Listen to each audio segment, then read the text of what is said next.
Right, catch-up time, and a bit of a happier note compared to the previous ones that we've had for the last couple of months, because on Saturday, this is just going to be catching up on one match in this case. I'm going to give you a little bit more as well. But on Saturday, I went for I'm going to say it was about my 7th, 8, 9, 10, 3 more, so my 7th Fishermania qualifier of the year at Moorlands. That I'd had a horrible week. I'd been at the Masters Monday, Tuesday, Wednesday, and I'd fished. I was shocking, to be fair, at the Masters. You've already heard that catch-up that we've done. And if I'm honest, I wasn't feeling Saturday at all. I mean, I was just tired out from driving. I felt I was fishing poorly. I just wasn't keen, but wife shouted at me. You know what I mean? And we know how it is. You just have to keep going when it comes to these qualifiers, because you never know when your chance is going to come. And yeah, it was what it was. I went. In the end, after Emma talked me into it, she's claiming credit for all of this. I need to put that out now. So yeah, I went there and I drew 13 on bank pool. I mean, Moorlands, it's like my type of fishing on the big, it's all patiency, carpy, clever mugging, all that sort of thing. I really do like Moorlands. With 100 on, however, it makes it quite tight. And so it means that there's not a huge amount of pegs that you've got a chance of. I mean, but mine was one. 13 on bank it's the first time I've ever drawn on bank, to be fair. And it's on as you come down into the fishery, bank's on your left-hand side, I'm on the second bank. So the early numbers must be on the first bank, leading around to the later numbers on the second bank with you back to middle. And I was at the top end, peg 13, it was the end peg sort of on the day. Like they finished pegging at 13, 12 and 11 were out, but then 10 was in, and 10 sort of looks up the lake. So I'm fishing this way and 10's coming that way. So I had more room than most in that big thing, and a bit of breeze, and all the muck was up there as well. All the scum was around that bit, which always nice to see when you draw a peg, and really fancied it. I mean, really did fancy it for I don't know what sort of day I expected it to be, how I was going to catch him to start, but it was what it was. I got to my peg, set up, kitchen sink. I mean, you have to be very careful. We said this before at Moorlands, because you've got bait limits, so you've got to take the right amount of each bait for how you want to fish. My day was going to be as simple as possible. Literally, I've had 2 tins of meat. You're allowed 2 tins of meat at Moorlands. Everything else was pellets. Was it? No, I had 1 tin of corn as well. I had 2 tins of meat, tin of corn, everything else was pellets. In that I've had some micros for down the edge, pint of 4s, no, 2 pints of 4s, pints of 6s, and a few 8s for on the hook, just in case. Didn't use the 8s in the end, but anyway, so I've set up everything. I've set up to fish down the edge. I've set up to fish short with meat. And then I've set up a long pole with a bomb over the top of it, because they can be a bit ratty on there. You can struggle to get bites on a pole, foul hook them, have problems with them, so a bomb often fixes that. Jimmy Brooks caught really well on that last year. So that was there in case. And the plan was to fish pellets long with mostly shallow fishing. I was mostly going to fish shallow long, but anyway, it was what it was. Match started. There weren't much about. There weren't many fish showing themselves shallow or nothing like that. There was an odd fish mooching, but nothing really. I started on shallow, I didn't catch one. It's like, oh right, I thought I'd have caught a few in that. So I started feeding. I mean, to begin with, I just slapped on my spot, tried to mug in a couple, didn't catch anything. So I started feeding, thinking that'd make something happen, maybe catch on the bottom. In the meantime, I come short on meat. I thought, go short, have a quick look, because Ben Lockwood on my left was catching. He might have caught a carp, but he definitely had 3 or 4 big skimmers short on meat. And I thought, that'll do, we'll start with that while I watch what's going on, let the fish gather in my area, because I had the most room. Caught a skimmer and a couple of roach, short on meat. Then I went shallow, back shallow, because I saw the fish in my feed. And from that point, it's not a lot to talk about. It's weird, it went daft. Yeah, but never ever within my bait. Yeah, after an hour, I think what it was a case of, it was a very busy lake. There were 15 people on bank pool, which is probably 5 more than what they normally put on it, just to try and slow it down, because it is always the best lake to be on.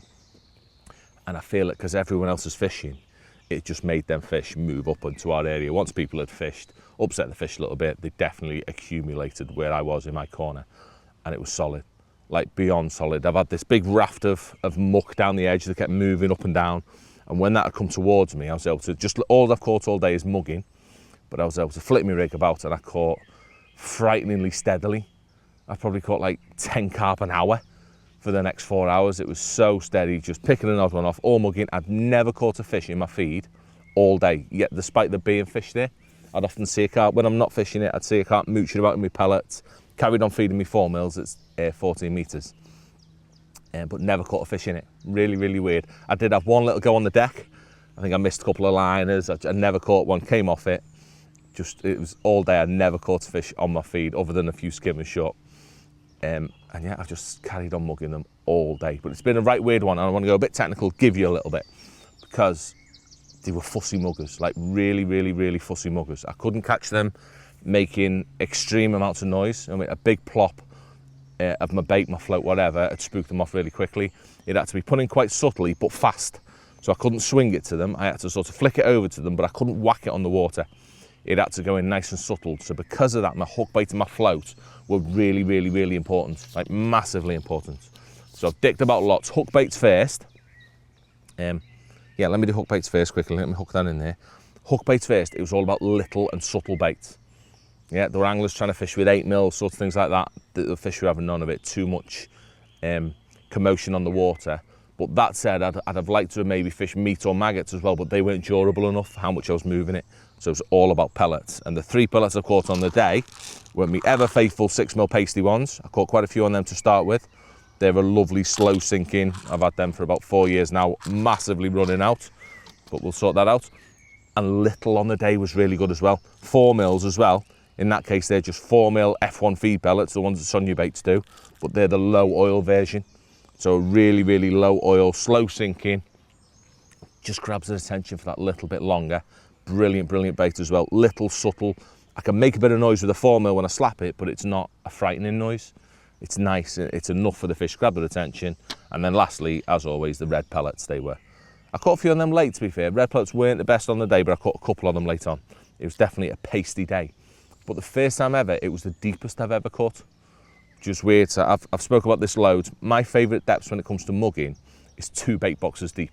In that I'll put my hook bait against the bottom bait box, and my float is normally just past the next bait box, which makes it about 14 to 16 inches deep. That's normally the best. On the day, however, I needed to go a bit deeper, and it was far better to fish sort of like nearly 3 bait boxes deep. So I was fishing a good, nearly 2 foot if I'm honest. I mean, it were quite deep, but they were always having it on the settle. They just weren't happy about the noise of that float hitting the water and the bait being so close to them. I mean, it was just a bit too much commotion. I think by having a bit more separation between the noise of my float and my bait, they were focused on my bait. It was all about the noise of the bait rather than the noise of the float hitting the water, sort of distracting them a bit and spooking them a little bit maybe. So it really did surprise me just how deep I caught. With a really, really little float, that was massively important. Yeah, fishing just a 0.1 float that simply takes 2 number 11s, absolutely massive for minimal disturbance, not upsetting them spooky cap. So lovely days fishing, and yeah, I pretty much mugged all day. The only thing I'd like to have changed was the last hour. I'm onto my last net. All I've run out of keep nets. They're in my van, and I didn't want to upset everyone going for another keep net. You've got to keep your silver separate at Moorlands. So about 50 minutes to go, I've had to empty my silvers net, which I thought, right, I need to catch carp. And anyway, I'm catching carp. They can go. I've caught like a skimmer and a couple of roach. But then I've gone on my short meat line, and it was solid to these big, lovely skimmers, but I've had to leave that. I've had a quick go, caught one, came off it, and I've had to go back to mugging. So I think I could have probably caught 300 pounds if I could have included these skimmers as well, but it was one of them. I wasn't going to go back and get a net, upset people when I didn't think I need to. So I literally did. I carried on mugging all day long, and I finished the match with £282, which ridiculous. I thought £150 would have been safe at Mullins. It would have been. But to catch that on that sort of occasion, it was one of them very, very special pegs that we go all year to draw. And yeah, lovely, lovely one. That was enough to win the match. I think £106 was second in the match. So I think technically, the match was done after an hour and a half. I could have gone pub, but yeah, it gives us what we've been searching for all year. Finally, get back in fish show. So this is me what? This is me 12th consecutive one. It's my 13th final, I think. Do you reckon? I think it is. 12 consecutive ones, 13th final. At again Westwood. So now I've got to drive there. But no, I couldn't be more happy to finally get the pressure lifted off my shoulders, and we get to have another go after that big check for fish show. So we just got to keep Andy away from us riling all the crowd up this year, haven't we, to give us a bit of a better chance. But that was my catch-ups. Next one to go is Golden Reel, and we're straight off to Hallcroft this week. So I'll catch up with you very soon and let you know how we get on.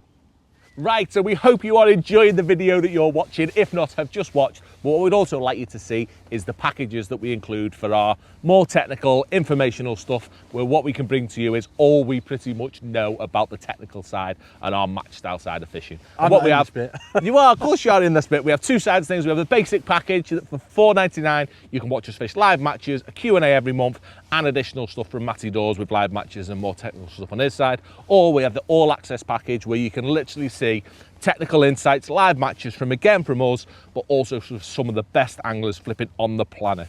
I mean, we treat it as 3 days coaching for us, and we go out and we show you what we're learning for anglers like Darren Cox, Andy Bennett, Des Ship, to name but a few. Well worth a look if you fancy having a little bit more fishing content to watch.